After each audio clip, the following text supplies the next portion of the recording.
Today on Car Confidential, we're going to talk about fuel economy. Well, guess what? That sticker that says miles per gallon, well, there's a secret behind that sticker that not a lot of people know. Today, I'm going to reveal those secrets and much, much more. Stay tuned.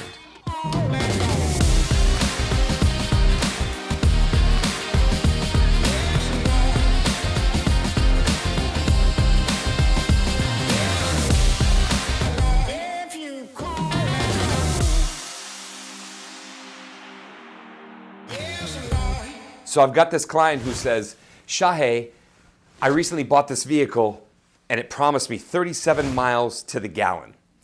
And I tell him, and so what's the problem? He says, well, I'm upset. It didn't really give me what I wanted. I'm like, really? How so?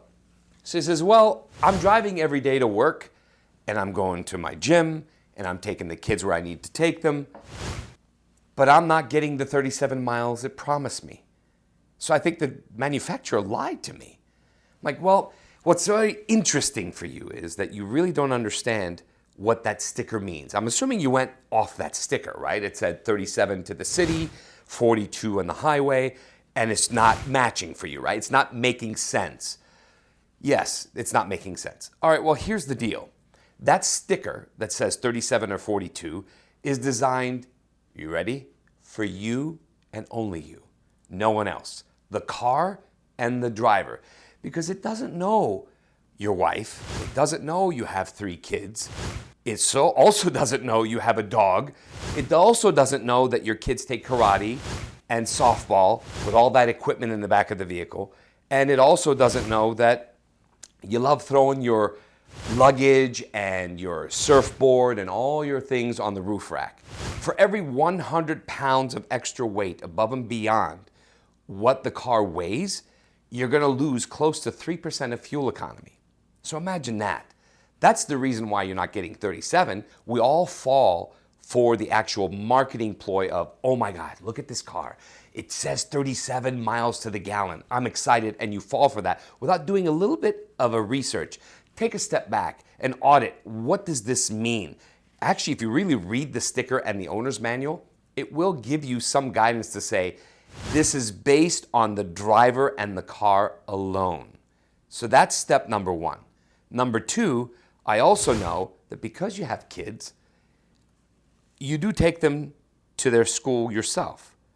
And when you're at school, I know it gets hot sometimes in the summer. You don't want them walking in the heat.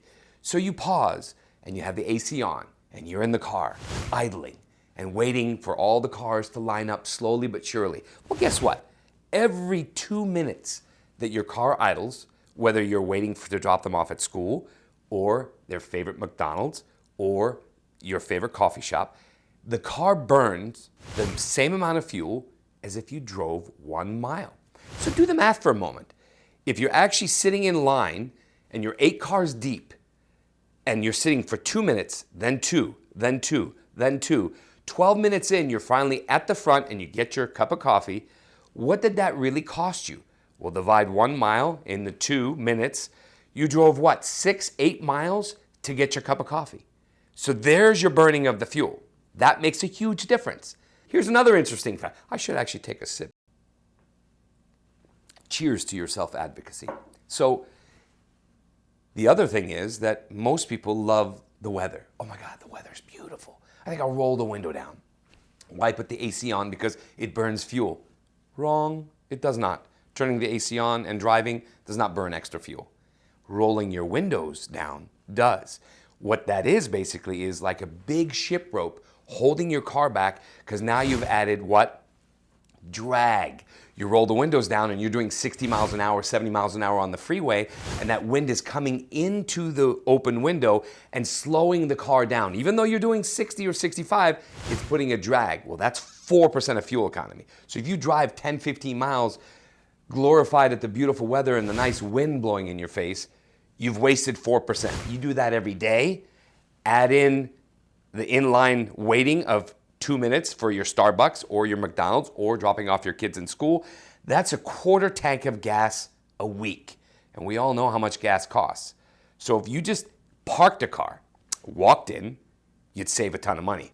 So if you just realize, I just need to not make it so convenient for me, and more focused on what I need to do to be diligent, that's understanding the true fundamentals of auto ownership. Because this whole reason why we're here today talking is for you to be responsible for your own car. You can't blame the manufacturer for bad fuel economy. You can't blame the gas company for having high gas.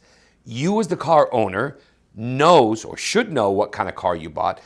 Be aware of the fundamentals, the basics. Once you know that, you'll understand that saving money is a lot easier than you really thought about. So the key points that I'd love to share and remind you before I let you go today: 2 minutes of idle time, bad fuel economy, you burn like you've driven 1 mile. Rolling your windows down because you want to smell the nice flowers and roses and weather, don't. That's almost 2 to 3%.